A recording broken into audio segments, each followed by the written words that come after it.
ఎవరు చెరలోకి వెళ్ళిపోతున్నారు, ఎవరు నలిగిపోతున్నారు అంటే ఎలా, ఎవరి ద్వారా? ఒకటి మనుషుల ద్వారా, తోటి మనుషుడే ఇంకొక మనిషిని అణిచివేస్తాడు.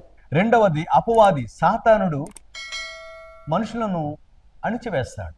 దేవుని దగ్గర రాకుండా వాడిని స్వాధీనంలో ఉంచుకొని రకరకాల పద్ధతులతో మానవుని బంధిస్తాడు. లూకాసు వార్త 13 అధ్యాయం 16 చదివితే 18 సంవత్సరాల నుండి ఒక స్త్రీని అపవాది బంధించాడు. చక్కగా లేచి నిలబడలేక వంగిపోయి ఉంది. ఆమెను దేవుడు స్వస్థపరిచాడు. అలాగే మార్కు సువార్తలో 5వ అధ్యాయంలో మనం చూస్తే అక్కడ కూడా ఒక యవనస్తుడు మరి అపవాది చేత బంధించబడి వస్త్రాలు లేకుండా తాను గాయపరుచుకుంటూ ఇతరులను కూడా గాయపరిచేవాడు. యేసుక్రీస్తు ప్రభుల వారు వెళ్ళి వాడిని స్వస్థపరిచాడు. వారి కట్టల నుండి, అపవాది కట్టల నుండి విడిపించాడు. కాబట్టి అపవాది ద్వారా కొంతమంది అణిచివేయబడుతున్నారు.